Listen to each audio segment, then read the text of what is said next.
어머니, 그 복권 제가 산 거예요. 제 돈으로요. 그러니 그 복권은 제 거라고요. 빨리 달라고요. 앞으로 더 다양한 사연 소개할 수 있도록 구독과 좋아요, 알림 설정 꼭 부탁드리겠습니다. 그럼 사연 시작하겠습니다. 토요일 저녁 8시 윤정숙의 거실에는 따뜻한 불빛이 가득했습니다. 68배 정숙은 은퇴한 지 3년째 손자 민재와 보내는 시간이 그녀의 전부였습니다. 40의 아들 기훈은 건설회사 현장 관리자로 일하며 자주 집을 비웠고 36의 며느리 지은은 늘 조용했지만 어딘가 마음의 문을 꽉 닫고 있는 듯 했습니다. 어머니, 이거 그냥 재미로 한번 긁어보세요. 며칠 전 지은이 편의점 봉투에서 꺼낸 로또 복권 한 장을 건넬 때만 해도 정숙은 그저 며느리의 작은 효심이라 여겼습니다. 복권에는 자동으로 찍힌 숫자들이 인쇄되어 있었고 지은은 말했습니다. 제가 직접 편의점에서 샀어요. 1,000원짜리인데 어머니 운 한번 시험해 보시라고요. 그렇게 환하게 웃었습니다. 정숙은 복권을 조심스럽게 지갑에 넣어 안방 서랍 깊숙이 보관했습니다. 그리고 오늘 토요일 밤입니다. TV 화면에서는 로또 추첨 방송이 시작되었습니다. 자, 이번 주 1등 당첨 번호를 발표하겠습니다. 아나운서의 목소리가 울려 퍼질 때 정숙은 문득 그 복권이 떠올라 서랍에서 꺼냈습니다. 7살 민재가 물었습니다. 할머니 뭐 보세요? 정숙은 그저 답했습니다. 그냥 재미로. 첫 번째 번호가 발표되었습니다. 7번. 복권의 첫 숫자와 일치했습니다. 정숙의 손이 미세하게 떨렸습니다. 두 번째, 12번. 이것도 맞았습니다. 세 번째, 21번. 또 맞습니다. 네 번째, 28번. 다섯 번째, 35번. 여섯 번째 보너스 번호까지 모두 일치했습니다. 정숙의 입에서 짧은 비명이 터져 나왔습니다. 이게 무슨 일이람? 부엌에서 설거지를 하던 지은이 황급히 달려왔습니다. 기훈도 소파에서 벌떡 일어났습니다. 정숙은 떨리는 손으로 복권을 다시 확인했습니다. 틀림없었습니다. 1등이었습니다. 이번 주 1등 당첨금은 24억 원. 정숙의 평생 교사 월급을 다 합쳐도 모을 수 없는 돈이었습니다. 민재가 할머니 무릎에 앉으며 물었습니다.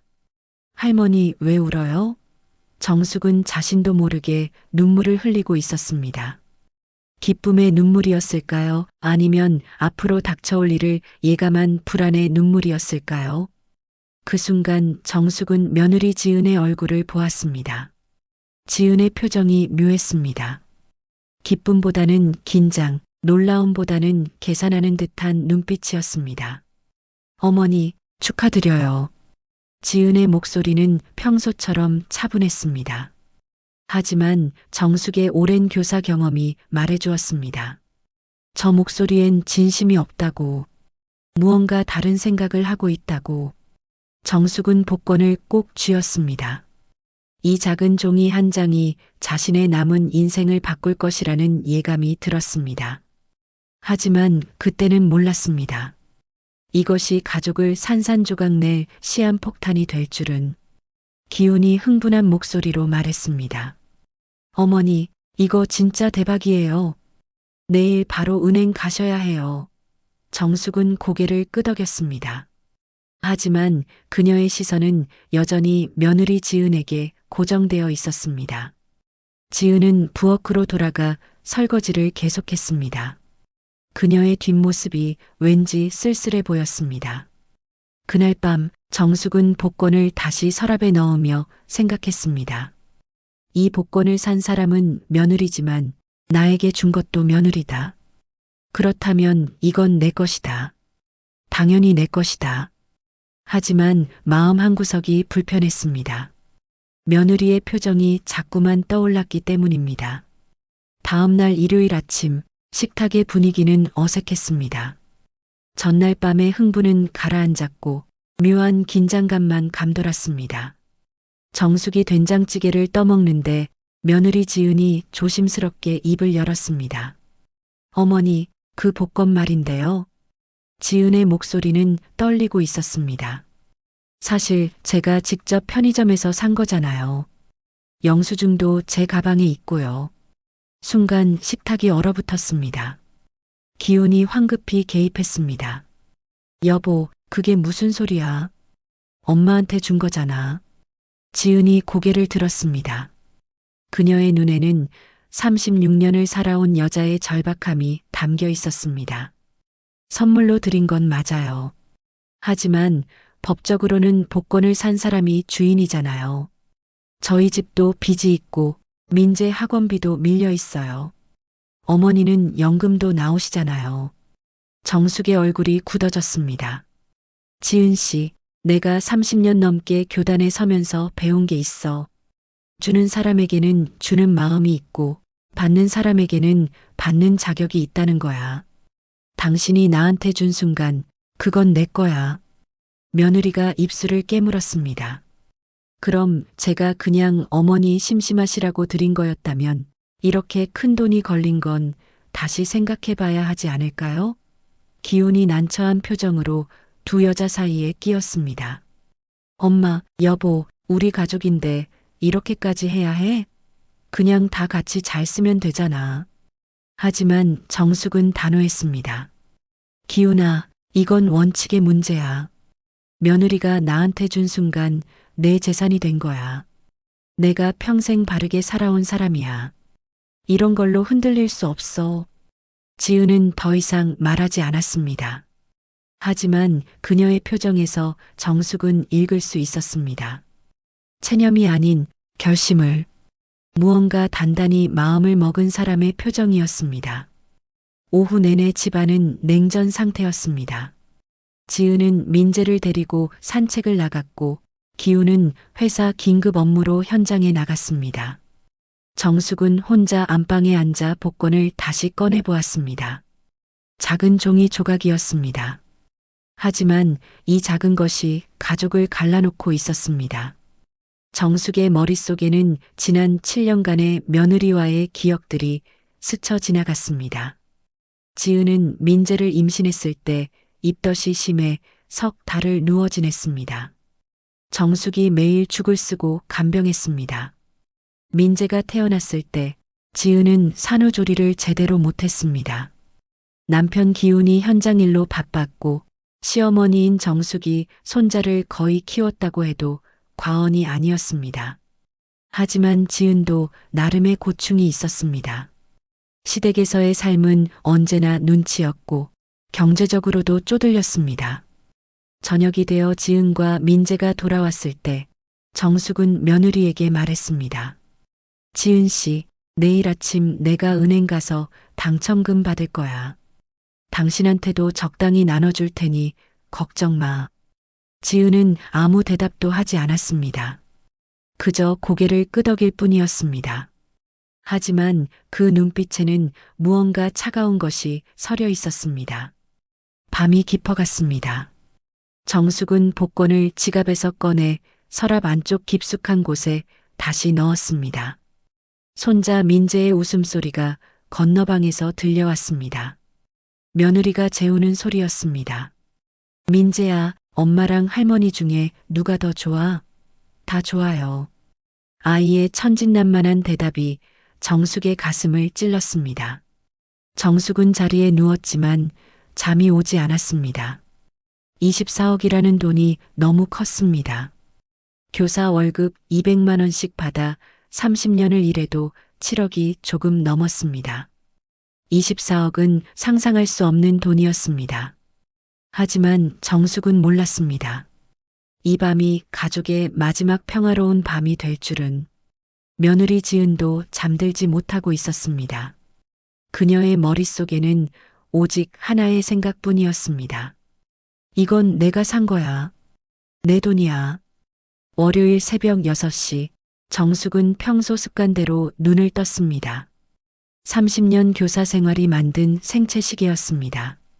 그녀는 가장 먼저 안방 서랍을 열었습니다. 손이 서랍 안쪽을 더듬었습니다. 한 번, 두 번, 세 번. 복권이 없었습니다. 정숙의 심장이 쿵쾅거리기 시작했습니다. 서랍을 완전히 열어 모든 물건을 꺼냈습니다. 낡은 수첩, 안 쓰는 안경, 손목시계. 하지만 복권은 없었습니다. 정숙은 방 안을 뒤지기 시작했습니다. 옷장, 화장대, 침대 밑까지 없었습니다. 그녀는 거실로 뛰쳐나갔습니다. 지은 씨, 지은 씨. 정숙의 목소리가 아파트 안을 울렸습니다. 하지만 대답이 없었습니다. 며느리 방문을 열었습니다. 텅 비어 있었습니다. 이불은 개켜져 있었고 옷장 문이 열려 있었습니다. 옷걸이만 덩그러니 남아 있었습니다. 정숙의 다리에 힘이 풀렸습니다. 민재야, 민재야.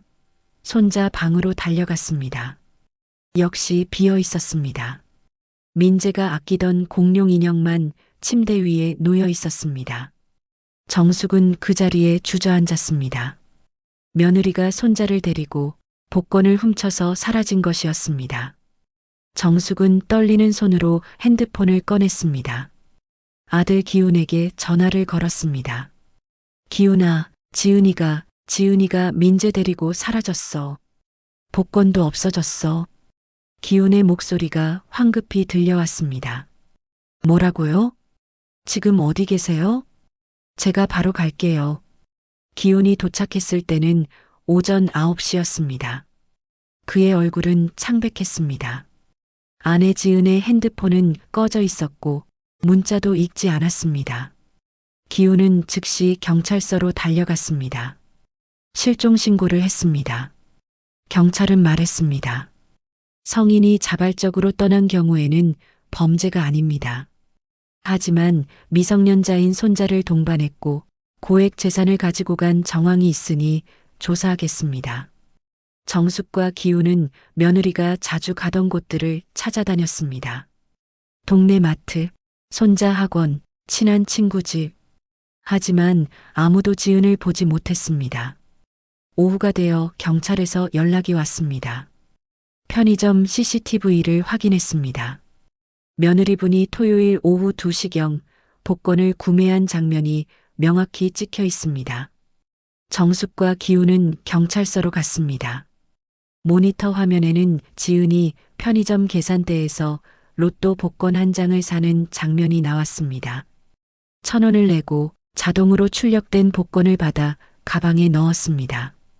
그리고 일요일 새벽 4시 같은 편의점 근처 골목 CCTV에 지은의 모습이 다시 잡혔습니다.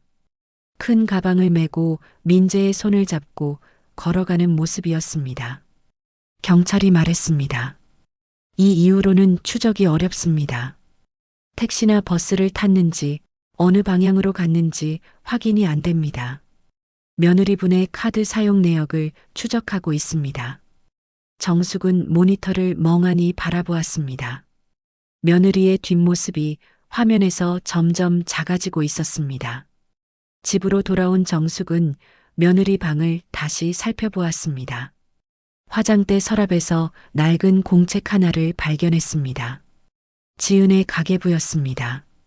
펼쳐보니 빨간 글씨로 빼곡했습니다. 마이너스 통장 300만 원, 카드값 200만 원, 친정 빌려준 돈 500만 원, 민재 학원비 밀린 거 80만 원. 총 빚이 1,000만 원이 넘었습니다. 정숙은 가계부를 덮었습니다. 며느리가 이렇게 힘들었다는 걸 몰랐습니다. 아니, 알면서도 모른 척 했는지도 몰랐습니다. 정숙은 항상 생각했습니다. 자기 아들이 벌어오는 돈으로 사는데 며느리가 뭘 더 바라겠냐고. 하지만 며느리에게는 다른 생각이 있었던 것입니다. 저녁이 되었습니다.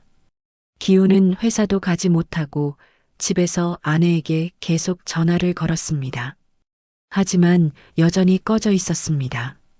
정숙은 손자 민재의 공룡 인형을 안고 눈물을 흘렸습니다. 민재야, 할머니가 미안해. 할머니가 욕심을 부렸어. 밤이 깊어갔습니다. 정숙은 잠들 수 없었습니다. 복권 24억 원은 이제 중요하지 않았습니다. 손자가 어디 있는지, 잘 먹고 있는지, 무섭지는 않은지 그것만 걱정이었습니다. 하지만 동시에 분노도 치밀어 올랐습니다. 며느리가 어떻게 이럴 수 있단 말인가? 돈이 뭐라고 가족을 버리고 떠날 수 있단 말인가? 정숙은 몰랐습니다. 이것이 시작일 뿐이라는 것을.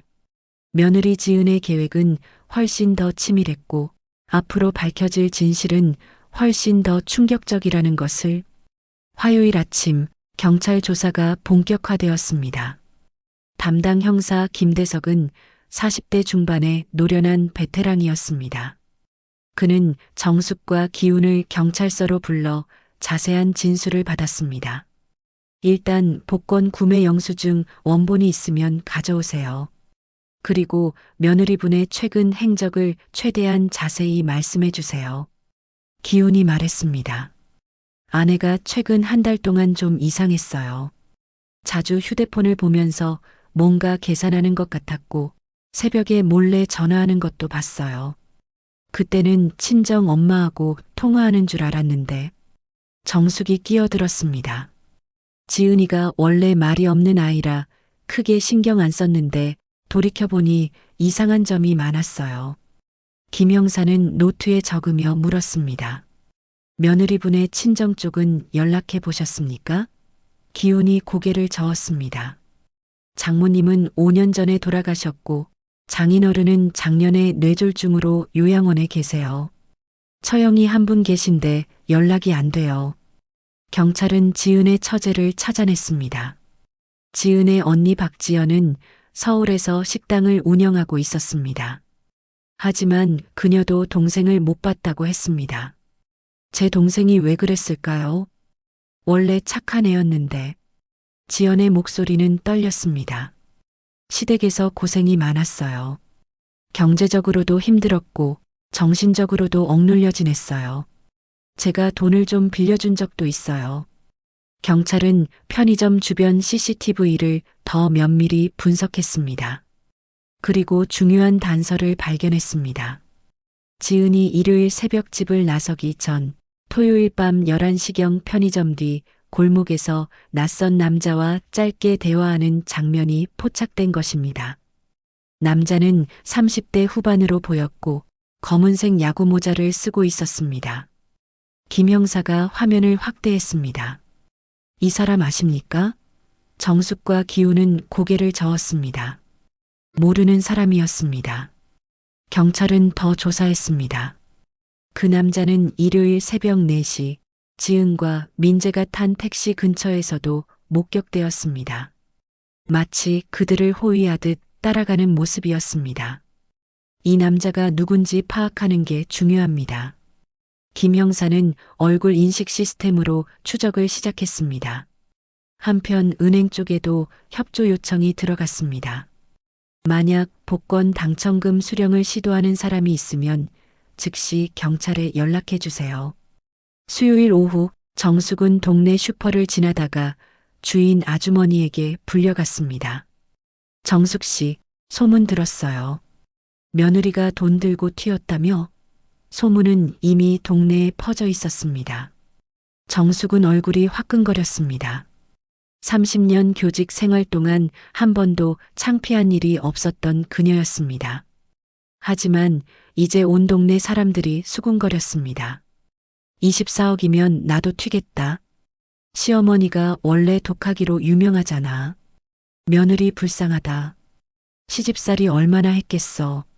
아니, 그래도 자식 데리고 도망가는 건 아니지. 정숙은 귀를 막고 싶었습니다. 하지만 더 큰 충격은 따로 있었습니다. 목요일 아침 은행에서 연락이 왔습니다. 혹시 댁의 며느리분이 박지은 씨 맞습니까? 어제 오후 우리 지점에 복권을 들고 와서 당첨 확인을 요청했습니다. 정숙과 기훈은 급히 그 은행으로 갔습니다. 지점장이 설명했습니다. 복권 당첨금 수령은 실물 복권과 신분증 제시가 필수입니다. 그런데 그분이 신분증은 가져왔는데 복권 실물에 문제가 있었습니다. 기훈이 물었습니다. 무슨 문제요? 지점장이 조심스럽게 말했습니다. 복권이 반으로 찢어져 있었습니다. 그래서 일단 본사에 확인을 요청했고 그분은 다시 오겠다고 하고 나갔습니다. 정숙의 머리가 복잡해졌습니다. 복권이 찢어졌다고? 왜 찢어졌을까? 실수로? 아니면 일부러?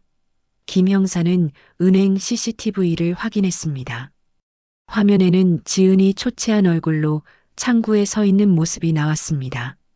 그녀는 분명 긴장하고 있었습니다. 뒤에는 민재가 의자에 앉아 있었습니다. 아이는 괜찮아 보였습니다. 김 형사가 말했습니다. 찢어진 복권도 본사 확인을 거치면 지급이 가능합니다. 하지만 시간이 걸립니다. 며느리분이 다시 올 가능성이 큽니다. 우리가 대기하고 있겠습니다. 정숙은 물었습니다. 제 손자는 괜찮아 보였나요? 김 형사가 고개를 끄덕였습니다. 네, 건강해 보였습니다. 그날 저녁 정숙은 며느리의 가계부를 다시 펼쳐보았습니다. 빈 목록 아래 작은 글씨로 적힌 메모를 발견했습니다. 이 집에서 7년. 나는 언제까지 참아야 하나. 민재만이라도 자유롭게 키우고 싶다. 정숙의 가슴이 미어졌습니다. 며느리가 이렇게 힘들었다는 것을 정말 몰랐던 것일까? 아니면 알고도 무시했던 것일까? 밤이 깊었습니다. 기훈은 소파에 앉아 아내의 사진을 바라보고 있었습니다. 결혼식 사진 속의 지은은 환하게 웃고 있었습니다. 하지만 그 웃음이 언제부터 사라졌는지 기훈은 기억하지 못했습니다. 정숙은 안방에서 손자 민재의 공룡 인형을 껴안고 기도했습니다. 제발 우리 민재만 무사히 돌아오게 해주세요. 금요일 아침 정숙의 휴대폰에 알 수 없는 번호로 문자가 왔습니다. 저는 민재 친구 엄마 최은미입니다. 혹시 민재 핸드폰 학교에 두고 간 거 아세요? 담임 선생님이 보관 중이래요. 정숙은 급히 학교로 달려갔습니다. 민재가 쓰던 키즈폰이 교무실 잃어버린 물건 보관함에 있었습니다. 집으로 돌아와 핸드폰을 켰습니다. 배터리가 거의 다 닳아 있었습니다. 충전을 하고 기다렸습니다. 그리고 메시지함을 열었습니다.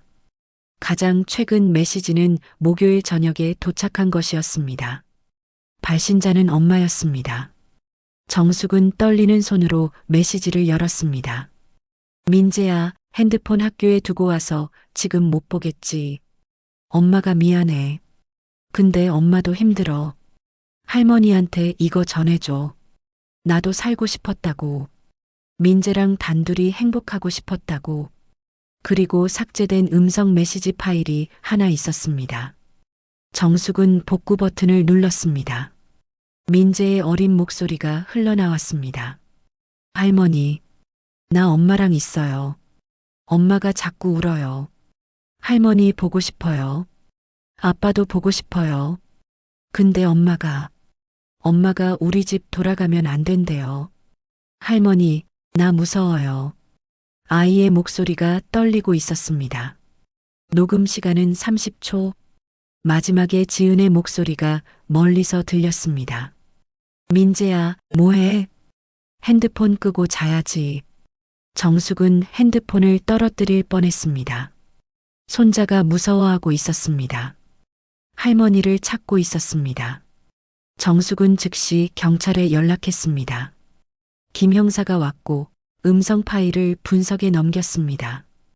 배경 소음을 분석하면 위치를 추정할 수 있습니다. 조금만 기다려주세요. 그 사이 동네에는 소문이 더욱 퍼졌습니다. 마을 입구 슈퍼 앞에 사람들이 모였습니다. 정숙 씨 집안에 무슨 일 있대? 24억 때문에 며느리가 도망갔대. 손주까지 데리고 갔다며? 정숙 씨가 며느리를 너무 못살게 굴었나 봐. 아니야, 며느리가 원래 돈에 눈이 멀었대. 정숙은 장을 보러 나갔다가 이 소리를 들었습니다. 얼굴이 화끈거렸습니다. 하지만 더 이상 참지 않았습니다. 정숙은 사람들 앞에 섰습니다. 여러분, 제 며느리 박지은이가 제 손주 민재를 데리고 사라졌습니다. 아이는 겁먹어 있고 며느리는 제정신이 아닙니다. 제발 혹시 본 분 있으면 연락 주세요. 정숙은 핸드폰 번호를 큰 종이에 적어 슈퍼 게시판에 붙였습니다. 마을 반장 정태수가 다가왔습니다. 정숙 씨, 내가 도울 게 있으면 말해요. 우리 동네 사람들 총동원해서라도 찾읍시다. 정태수는 70이 넘었지만 여전히 정정한 노인이었습니다. 그는 마을 방송을 통해 실종 소식을 알렸습니다. 토요일 오전 경찰에서 연락이 왔습니다. 음성 파일 분석 결과 배경에서 기차 소리와 항구 쪽 갈매기 소리가 들립니다. 남부 해안 지역일 가능성이 큽니다. 기훈이 말했습니다. 아내 고향이 여수입니다. 거기로 간 걸까요? 경찰은 즉시 여수 경찰서에 협조를 요청했습니다. 한편 은행에서 또 연락이 왔습니다. 찢어진 복권에 대한 본사 확인이 완료되었습니다. 복권 번호와 바코드가 일치하므로 지급 가능합니다. 며느리분이 다시 오면 연락드리겠습니다. 정숙은 복잡한 심정이었습니다. 며느리가 다시 오면 손자를 볼 수 있을까? 토요일 오후 정숙은 혼자 집에 앉아 있었습니다. 기훈은 여수로 내려갔습니다. 처가 쪽 친척들을 만나보기 위해서였습니다. 정숙은 며느리 방을 다시 정리하다가 서랍 깊숙한 곳에서 오래된 편지를 발견했습니다. 봉투에는 엄마에게라고 적혀 있었습니다. 정숙은 망설이다가 편지를 열었습니다. 엄마, 나 지은이야. 시집 온 지 7년이 됐어. 처음엔 다 잘 될 줄 알았어. 기훈 오빠도 착하고 시어머니도 괜찮으신 분 같았어. 근데 엄마, 나는 이 집에서 며느리가 아니라 식모 같아. 시어머니는 날 믿지 않아. 내가 뭘 해도 마음에 안 들어 해. 돈도 한 푼 안 주면서 집안일은 다 시켜. 기훈 오빠는 일 때문에 집에 없고 나는 민재만 키우면서 살아. 엄마, 나도 행복하고 싶어. 민재만이라도 자유롭게 키우고 싶어. 편지는 작년에 쓴 것이었습니다. 하지만 붙이지 않았습니다. 어머니가 이미 돌아가신 뒤였기 때문입니다. 정숙은 편지를 읽으며 눈물을 흘렸습니다. 자신이 며느리를 얼마나 힘들게 했는지 비로소 깨달았습니다.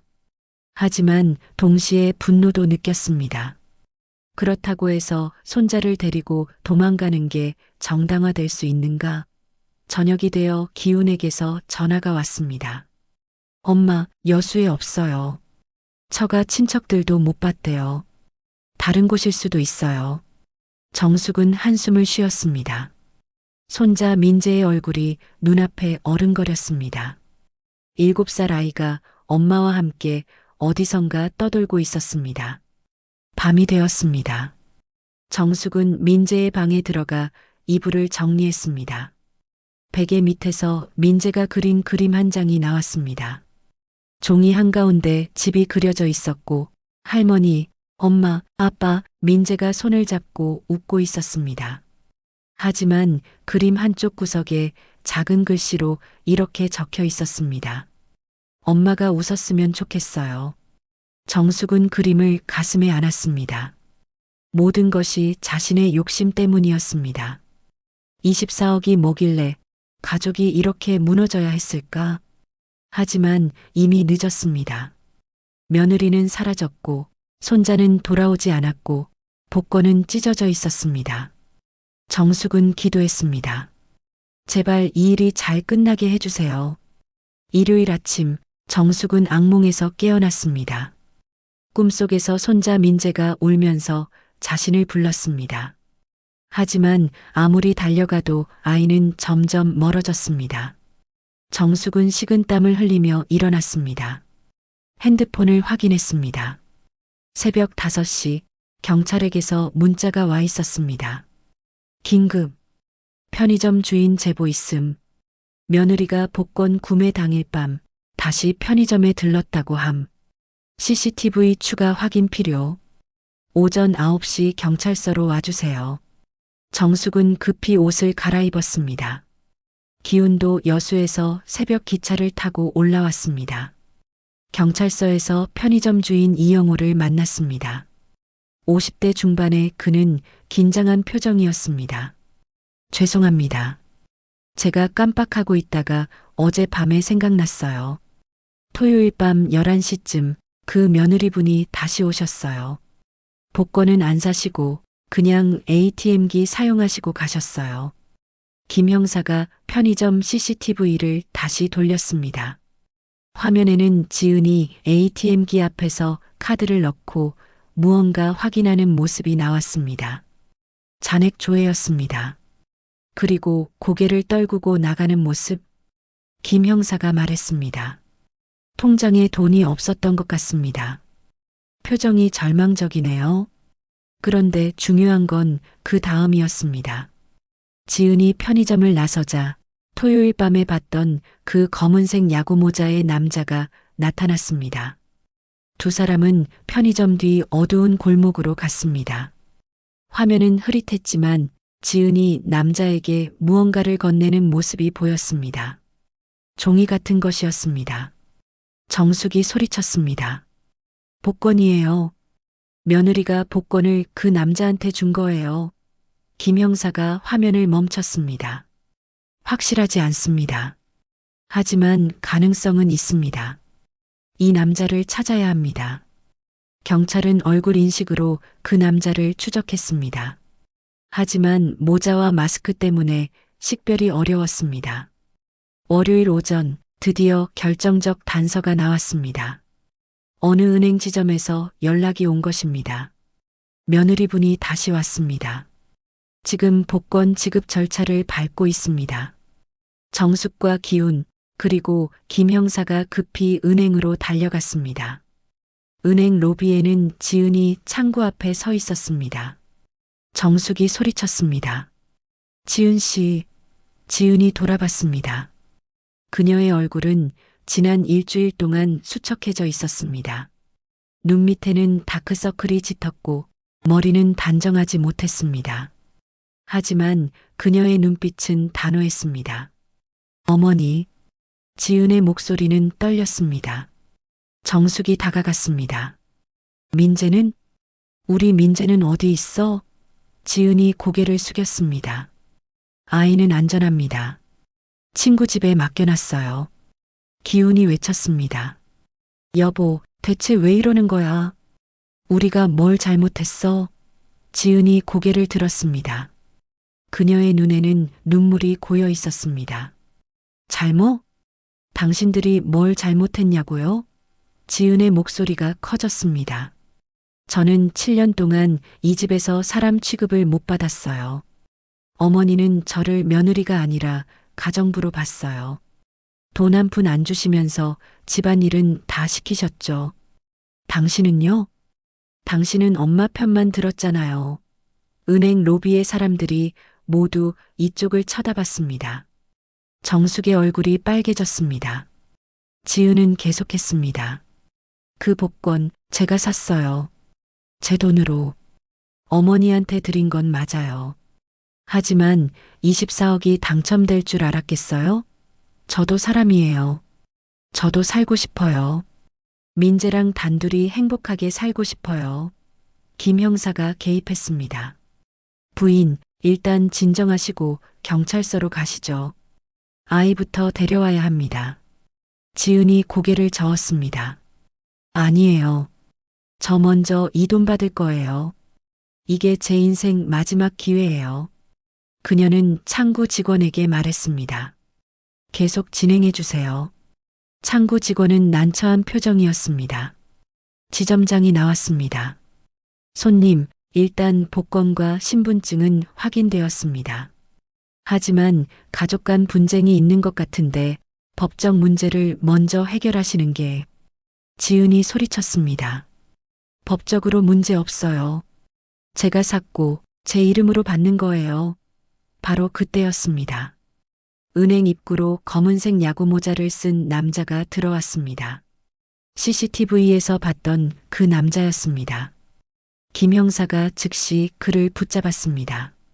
신원 확인하겠습니다. 남자는 당황했습니다.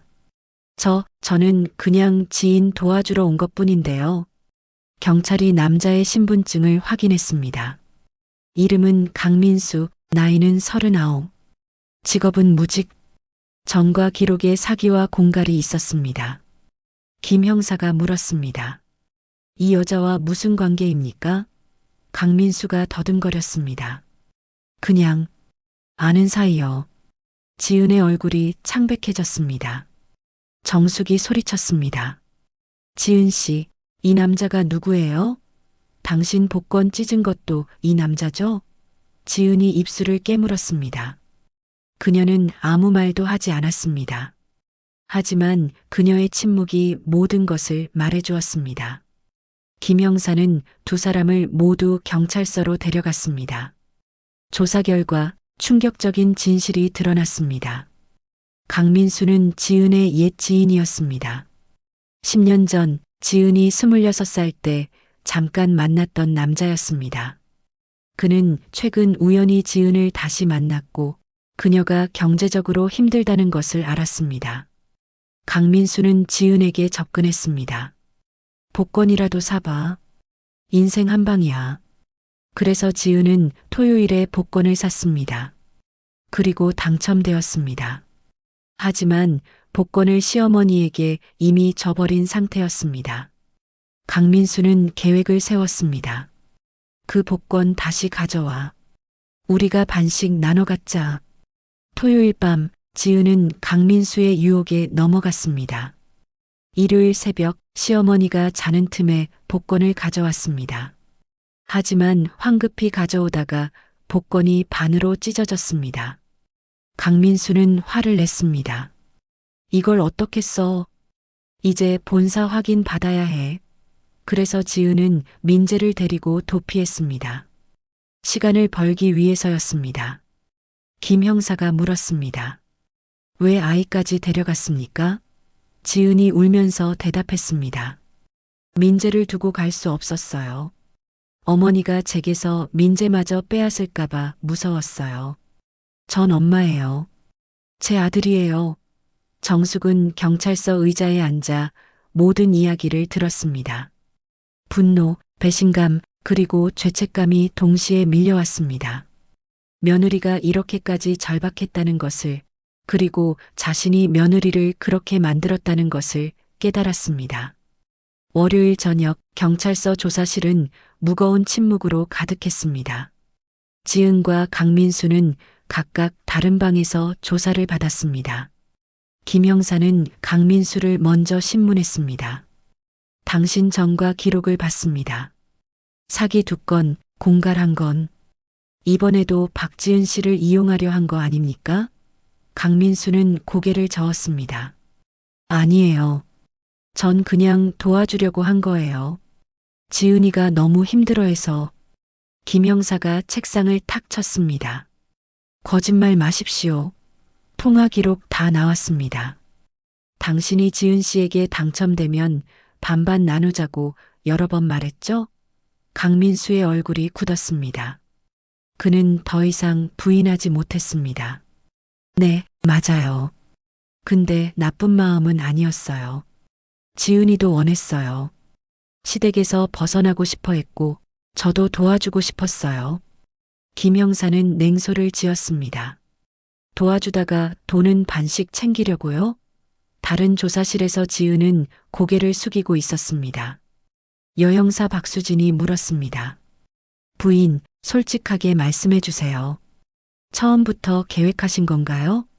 지은이 고개를 들었습니다. 그녀의 눈은 충혈되어 있었습니다. 아니에요.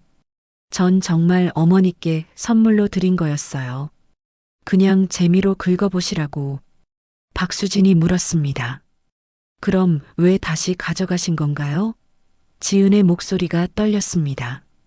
당첨 방송을 봤을 때 순간 정신이 멍했어요. 24억.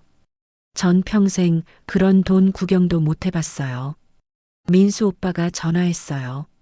지은아, 그거 내가 산 거잖아. 다시 가져와. 우리 인생 바뀔 수 있어. 그래서 가져간 건가요? 지은이 고개를 끄덕였습니다. 네. 전 나쁜 며느리예요. 시어머니를 배신했어요. 하지만 전 정말 힘들었어요. 7년 동안 저는 사람이 아니었어요. 아침 6시에 일어나서 밤 11시까지 집안일 했어요. 친정에 가는 것도 허락받아야 했어요. 제 통장은 시어머니가 관리했어요. 박수진이 한숨을 쉬었습니다. 그렇다 해도 법적으로는 절도입니다. 시어머니 서랍에서 허락 없이 가져간 것이니까요. 지은이 울기 시작했습니다. 네, 알아요. 제가 죄인이에요. 하지만 민재는 보호해 주세요.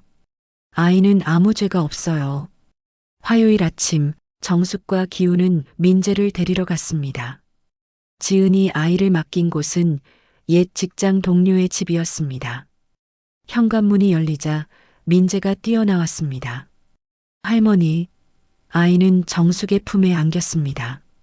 정숙은 손자를 꼭 껴안으며 울었습니다. 민재야, 할머니가 미안해. 할머니가 잘못했어. 민재가 물었습니다. 할머니, 엄마는요? 엄마는 언제 와요? 정숙은 대답할 수 없었습니다. 기훈이 아들을 안아 올렸습니다. 민재야, 엄마는 지금 중요한 일 처리하고 계셔. 조금만 기다려. 민재의 눈에 눈물이 고였습니다. 엄마, 보고 싶어요. 집으로 돌아오는 차 안에서 정숙은 생각했습니다. 이 모든 일의 시작이 무엇이었는지, 복권 한 장 때문일까? 아니면 그 전부터 쌓여왔던 가족 간의 균열 때문일까? 정숙은 스스로에게 물었습니다. 나는 좋은 시어머니였는가? 며느리를 가족으로 대했는가? 대답은 아니오였습니다. 정숙은 며느리를 항상 외부인으로 봤습니다. 아들의 아내가 아니라 집안일 도와주는 사람으로 봤습니다. 교사 시절 학생들에게는 그렇게 자상했던 정숙이 정작 며느리에게는 엄격하고 차갑게만 대했습니다. 수요일 검찰에서 사건 검토 결과가 나왔습니다. 강민수는 공갈 및 절도 교사 혐의로 구속되었습니다. 지은은 절도 혐의로 조사를 받았지만 복권을 실제로 산 사람이 본인이고 가족 간 분쟁이라는 점이 고려되어 불구속 상태로 조사가 계속되었습니다. 하지만 가장 큰 문제는 복권이었습니다. 찢어진 복권은 로또 본사의 확인을 거쳐 유효하다고 판정되었습니다. 하지만 소유권은 누구에게 있는가? 법적으로는 복권을 실물로 소지한 사람에게 권한이 있습니다. 하지만 지은이 복권을 훔쳐간 이상 법원의 판단이 필요했습니다. 정숙은 변호사와 상담했습니다. 변호사는 말했습니다. 이 경우 증여로 볼 수 있습니다.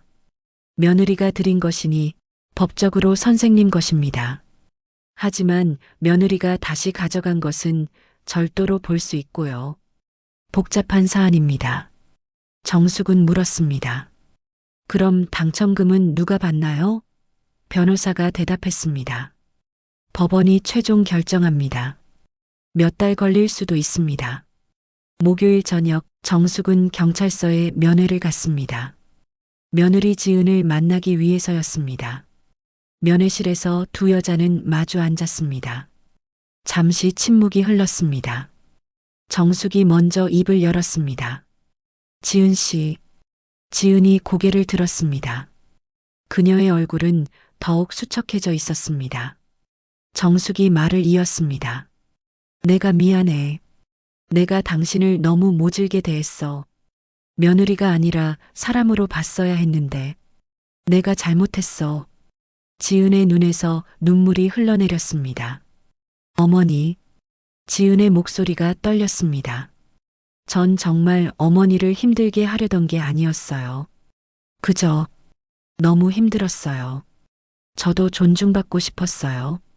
저도 사람이에요. 정숙이 고개를 끄덕였습니다. 알아. 이제 알았어. 늦었지만. 지은이 물었습니다. 민재는 괜찮아요? 정숙이 대답했습니다. 잘 있어. 내 걱정하고 있어. 엄마 보고 싶어 해. 지은이 얼굴을 손으로 가렸습니다. 전 최악의 엄마예요.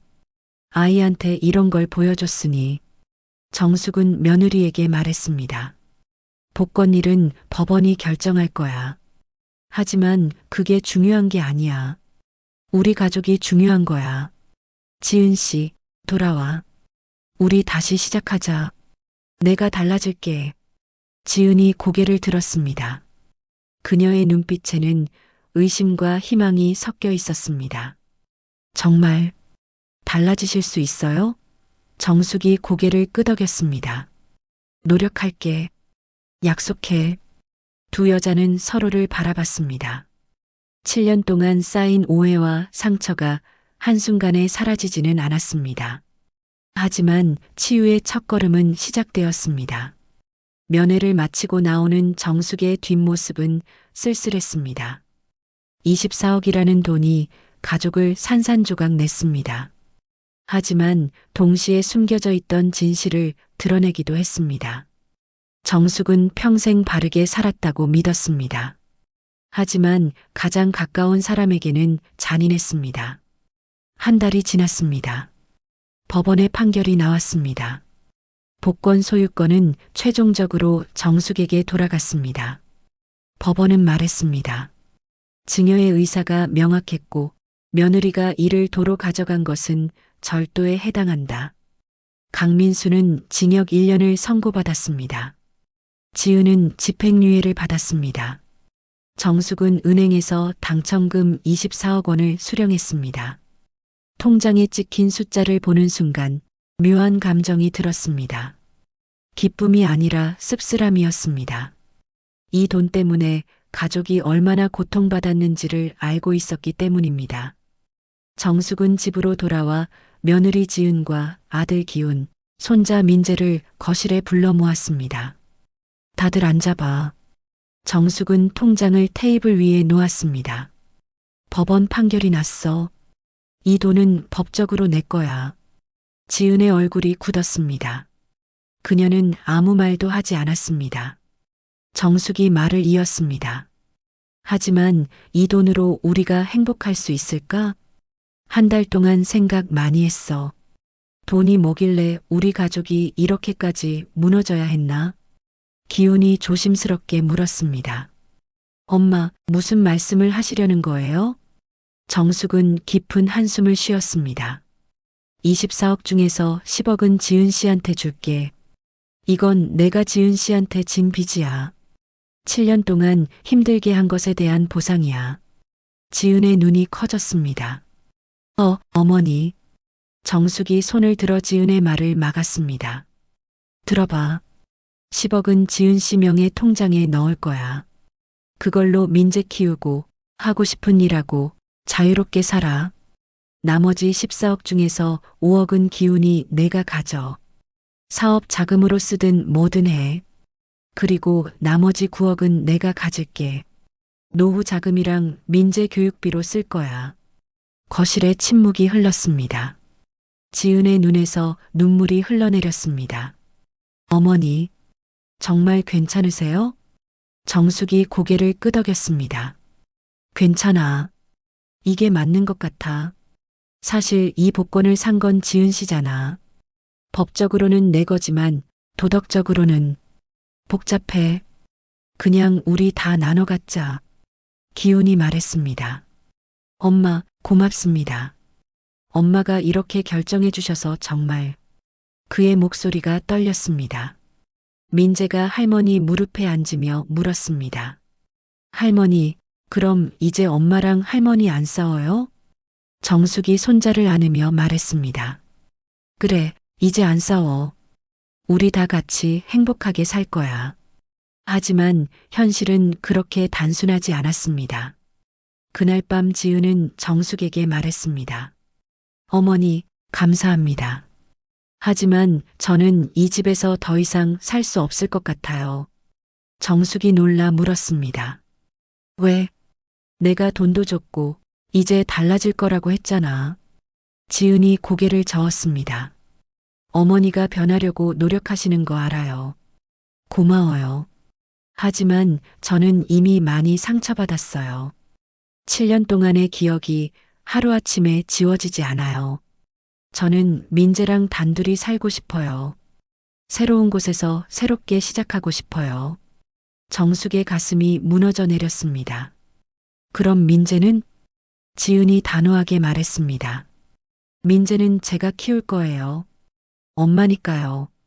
어머니가 원하시면 자주 보러 오세요. 연락하고 지낼 거예요. 하지만 같이는 못 살아요.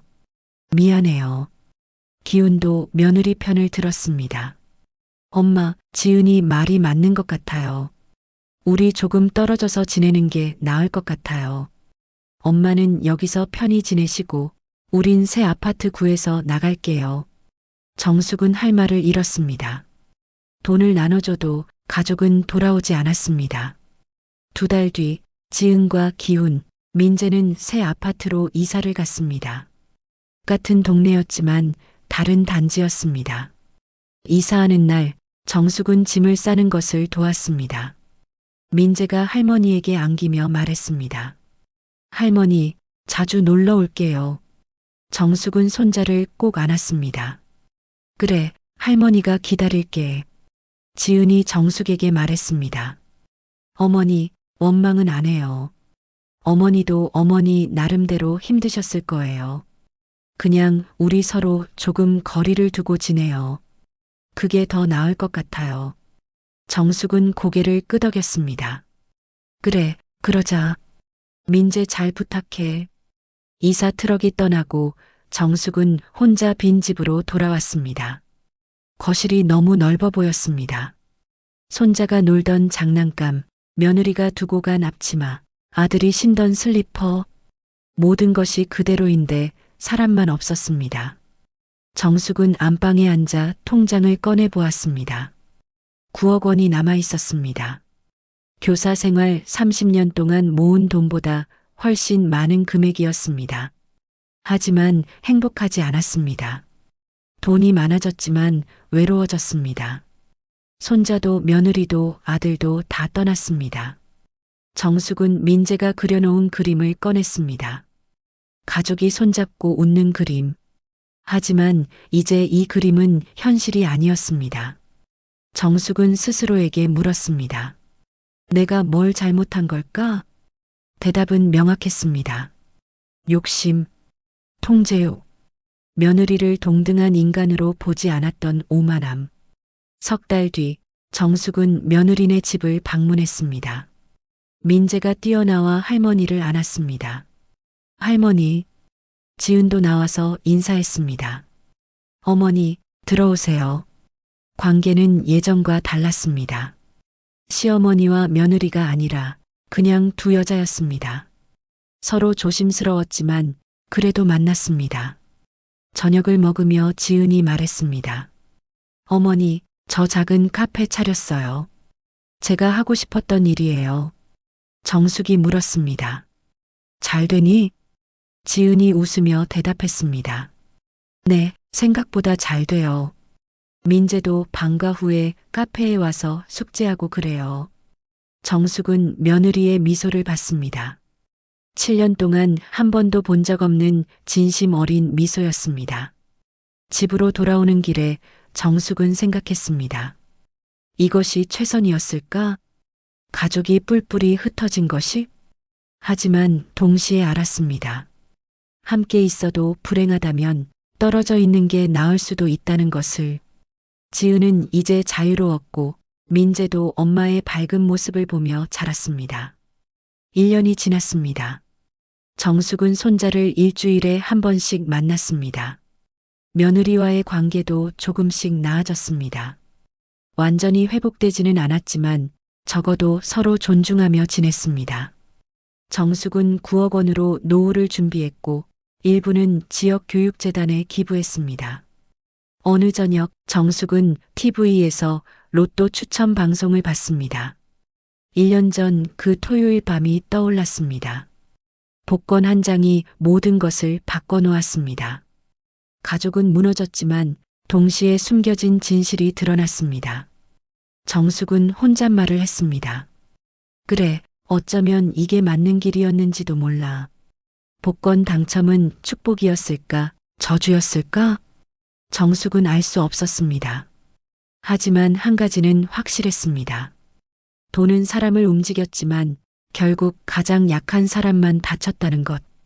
며느리도, 손자도, 그리고 자신도 모두 상처받았습니다. 하지만 삶은 계속되었습니다. 정숙은 여전히 외로웠지만 이제는 자신의 잘못을 인정할 수 있었습니다. 지은은 자유로워졌지만 여전히 과거의 상처를 안고 살았습니다. 민재는 엄마와 할머니 사이에서 균형을 잡으며 자랐습니다. 그리고 복권 한 장은 재활용품 수거함에 버려졌습니다. 찢어진 종이 조각, 이제는 아무 쓸모없는 것. 하지만 그것이 남긴 상처와 교훈은 오래도록 남았습니다. 돈은 모든 것을 살 수 없다는 것. 가족은 돈보다 귀하다는 것. 하지만 돈 때문에 가족이 무너질 수도 있다는 것. 정숙은 창밖을 바라봤습니다. 저녁 노을이 아름다웠습니다. 그녀는 생각했습니다. 인생은 이런 거구나. 완벽한 해피엔딩은 없지만 그래도 계속 살아가는 것. 후회하고 반성하고 조금씩 나아지는 것. 정숙의 눈가에 미소가 번졌습니다. 쓸쓸했지만 평화로운 미소였습니다. 끝까지 시청해 주셔서 감사드립니다. 구독과 좋아요, 알림 설정 꼭 부탁드리며 시청 소감을 댓글로 부탁드립니다.